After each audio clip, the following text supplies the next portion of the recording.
Hi అండి. అందరికీ నమస్కారం. Welcome to my channel. ఈ వీడియోలో ఏపీ ప్రభుత్వ ఉద్యోగులకు మరియు పెన్షనర్లకు 12వ పీఆర్సీ అమలుకు తాజా సమాచారం అందింది. దీనికి సంబంధించిన పూర్తి వివరాలైతే వీడియోలో తెలుసుకుందాము. వీడియోనైతే ఎక్కడ గాని స్కిప్ చేయకుండా ఎండ్ వరకు చూస్తున్నప్పుడు ఇన్ఫర్మేషన్ పూర్తిగా అర్థమవుతుంది. అలాగే వీడియో చూస్తున్న ప్రతి ఒక్కరు వీడియోకి లైక్ చేయండి ఫ్రెండ్స్. ఈ వీడియోని తోటి ఉద్యోగ పెన్షనర్ మిత్రులతో అయితే షేర్ చేయండి.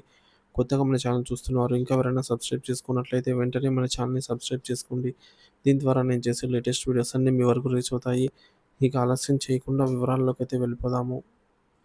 ఫ్రెండ్స్ ఇక విషయానికొచ్చినట్లయితే ఏపీ ప్రభుత్వ ఉద్యోగులు, ఉపాధ్యాయులు, పెన్షనర్ల ఆర్థిక జీవనానికి పే రివిజన్ కమిషన్ పీఆర్సీ ఒక జీవనాడి. ప్రతి 5 ఏళ్లకు ఒకసారి వారి వేతనాలను, పెన్షన్లను ద్రవ్యోల్బణానికి అనుగుణంగా సవరించడం పీఆర్సీ ముఖ్య ఉద్దేశ్యం.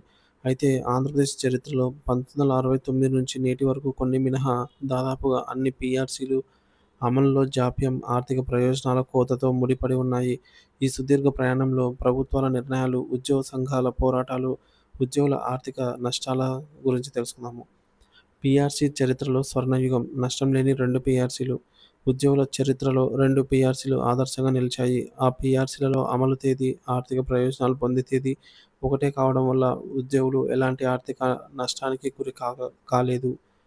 అవేంటంటే మొదటిది 4వ పీఆర్సీ 1982లో అప్పటి ముఖ్యమంత్రి శ్రీ కోట్ల విజయభాస్కర్ రెడ్డి హయాంలో ఒక్ డిసెంబర్ 1, 1982 నుంచి ఈ పీఆర్సీని అమలు చేస్తూ అదే తేదీ నుంచి ఆర్థిక ప్రయోజనాలను అందించారు. తర్వాతది రెండవది 5వ పీఆర్సీ 1986లో ముఖ్యమంత్రి శ్రీ నందమూరి తారక రామారావు గారి హయాంలో జూలై 1, 1986న పీఆర్సీ అమలు తేదీ కాగా అదే రోజు నుంచే ఆర్థిక లాభాలు వర్తింపజేశారు. ఈ 2 సందర్భాలు మినహా మిగిలిన అన్ని పీఆర్సీలలో ఉద్యోగులు, పెన్షనర్లు నెలల తరబడి, కొన్నిసార్లు సంవత్సరాల తరబడి ఆర్థిక ప్రయోజనాలను కోల్పోవడం ఒక చేదు వాస్తవము. ఇకపోతే ఎన్టీఆర్ యుగం సంచలన నిర్ణయాలు, పోరాటాలు 1983, 1983 నుంచి 1989 మధ్య కాలంలో పదవి విరమణ వయసు కుదింపు. 1983లో శ్రీ ఎన్టీఆర్ ప్రభుత్వం ఉద్యోగుల పదవీ విరమణ వయసును 58 నుంచి 55 సంవత్సరాలకు తగ్గించడం తీవ్ర దుమారం రేపింది. ప్రభుత్వ దయనీతిపై పోరాడేందుకు ఉద్యోగ, ఉపాధ్యాయ పెన్షనర్లు ఐక్యమై AP state government retired employees అసోసియేషన్‌ను స్థాపించారు. ఈ నిర్ణయాన్ని సుప్రీంకోర్టులో సవాల్ చేశారు. శ్రీ ఎన్టీఆర్ గారు వైద్యం కోసం అమెరికా వెళ్ళినప్పుడు శ్రీ నాదెండ్ల భాస్కర్‌రావు ముఖ్యమంత్రి అయ్యారు. అదే సమయంలో సుప్రీంకోర్టు తీర్పుతో పదవీ విరమణ వయసును తిరిగి 58 ఏళ్లకు పెంచడంతో ఉద్యోగులు ఊపిరి పీల్చుకున్నారు. ఈ కాలంలోనే 7 విడతల కరువు భత్యం, డీఏ, డీఆర్ బకాయిలను ప్రభుత్వం నిలిపివేసింది. 1989 ఎన్నికలలో ఓటమి తర్వాత వచ్చిన డాక్టర్ మర్రి చెన్నారెడ్డి ప్రభుత్వం ఆ బకాయిలను 2 విడతలుగా చెల్లించింది. చంద్రబాబు నాయుడు హయాం అధిక ఫిట్మెంట్, డీఏల కోత 1995 నుంచి 2004 మధ్య కాలంలో. 10వ పీఆర్సీ రికార్డ్ ఫిట్మెంట్ అండి. 10వ పీఆర్సీలో అప్పటి ముఖ్యమంత్రి చంద్రబాబు నాయుడు గారు 2015లో ఈ యొక్క 10వ పీఆర్సీలో 43% ఫిట్మెంట్ అయితే ఇచ్చి రికార్డ్ అయితే సృష్టించడం జరిగింది. దీనివల్ల ఉద్యోగుల మూల వేతనం గణనీయంగా పెరిగి దీర్ఘకాలికంగా మేలు జరిగింది. డీఏల నిలిపివేత, ఆత్మార్పణం. ఆర్థిక పరిస్థితులు బాగోలేవని 5 విడతల డీఏలను నిలిపివేశారు చంద్రబాబు గారి హయాంలో. దీనిపై ఉద్యోగ సంఘాలు పోరాడేందుకు 2002లో జాయింట్ యాక్షన్ కమిటీ జేఏసీ ఏర్పడింది. ప్రభుత్వ స్పందన కరువవడంతో ఆర్థిక ఇబ్బందులతో మనస్తాపానికి గురైన కొత్తగూడెంకు చెందిన పెన్షనర్ శ్రీ ఎంఎస్ఆర్ కృష్ణమూర్తి జనవరి 26, 2003న ఆత్మహత్య చేసుకున్నారు. ఈ సంఘటన రాష్ట్ర వ్యాప్తంగా పెను విషాదాన్ని మిగిల్చింది. ఇకపోతే వైఎస్ రాజశేఖర రెడ్డి పాలన, బకాయిల చెల్లింపు 2004 నుంచి 2009 మధ్య కాలంలో. 2004లో అధికారంలోకి వచ్చిన శ్రీ వైఎస్ రాజశేఖర రెడ్డి పాదయాత్రలో ఇచ్చిన హామీ మేరకు చంద్రబాబు ప్రభుత్వం నిలిపివేసిన 5 విడతల డీఏ బకాయిలను చెల్లించారు. ఆరోగ్యశ్రీ పథకాన్ని ప్రవేశపెట్టడం ఉద్యోగులకు ఊరటనిచ్చింది. ఆయన మరణానంతరం ముఖ్యమంత్రి అయిన శ్రీ కొణిజేటి రోశయ్య 9వ పీఆర్సీ నివేదికను విడుదల చేసి అమలుపరిచారు.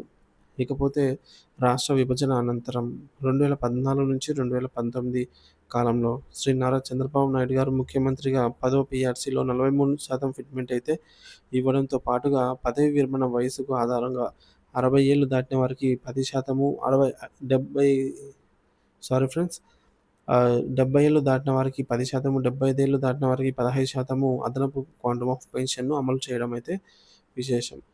ఇకపోతే జగన్మోహన్ రెడ్డి పాలన రివర్స్ పీఆర్సీ వివాదము. 2019-2024 మధ్య కాలంలో జరిగిన విశేషాలు. 11 పీఆర్సీ విషయంలో శ్రీ వైఎస్ జగన్మోహన్ రెడ్డి ప్రభుత్వం తీసుకున్న నిర్ణయాలు తీవ్ర వివాదాస్పదమయ్యాయి. ఉద్యోగ సంఘాలు దీనిని రివర్స్ పీఆర్సీగా అభివర్ణించాయి.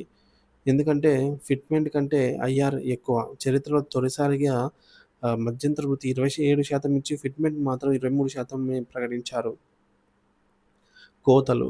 ఇంటి అద్దె భత్యంలో కోత స్లాబ్‌లను తగ్గించారు 11 పీఆర్సీలో. అలాగే అడిషనల్ క్వాంటమ్ ఆఫ్ పెన్షన్‌ను కోత విధించారనమాట. 10-7%, 15-12% కుదించడం జరిగింది. ఇక డెత్ రిలీఫ్ తగ్గింపు వంటివి పెన్షనర్లను తీవ్రంగా నష్టపరిచాయి.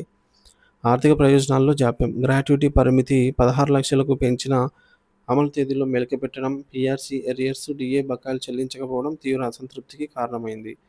పదవీ విరమణ వయస్సు. ఉద్యోగుల పదవీ విరమణ వయస్సును 62 ఏళ్లకు పెంచారు. పెన్షన్ విధానంలో మార్పులు. ఓపీఎస్ నుంచి సీపీఎస్ వరకు.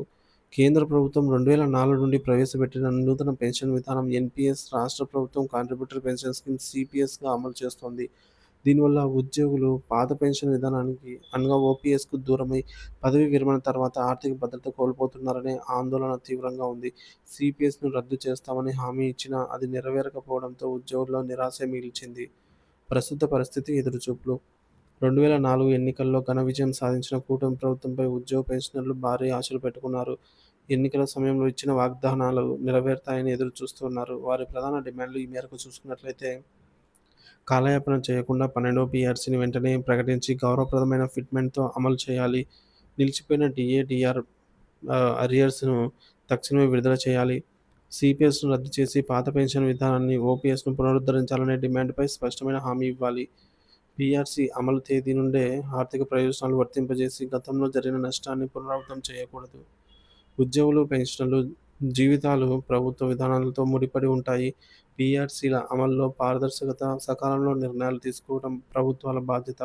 కేవలం పేరుకు ప్రతి 5 ఏళ్లకోసారి కమిషన్ వేయడం కాకుండా దాని సిఫార్సులను ఉద్యోగ సంఘాలతో చర్చించి వాటి ప్రయోజనాలను కాపాడినప్పుడే ప్రభుత్వంపై విశ్వాసం నిలుస్తుంది.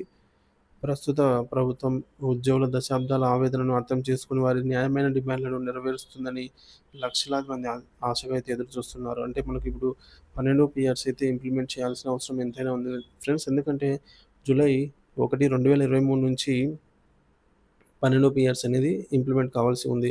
సో, ఎగ్జాక్ట్‌గా 2 సంవత్సరాలు పూర్తయిపోయిందనమాట. 12 పీఆర్సీ ని కోల్పోయి ఉద్యోగ పెన్షనర్స్ 12 పీఆర్సీ బెనిఫిట్స్ అందక సో, ఆ యొక్క నష్టాన్ని భర్తీ చేయనీకి ఐఆర్‌ను కూడా ప్రకటించలేని సందర్భంలో సో, కూటమి ప్రభుత్వం కూడా అధికారంలోకి వచ్చి ఒక సంవత్సరం అవుతున్న నేపథ్యంలో ఖచ్చితంగా ఉద్యోగ పెన్షన్ సంఘాలతో చర్చించి 12 పీఆర్సీని వెంటనే విడుదల చేయాల్సిన అవసరం ఎంతైనా ఉంది ఫ్రెండ్స్.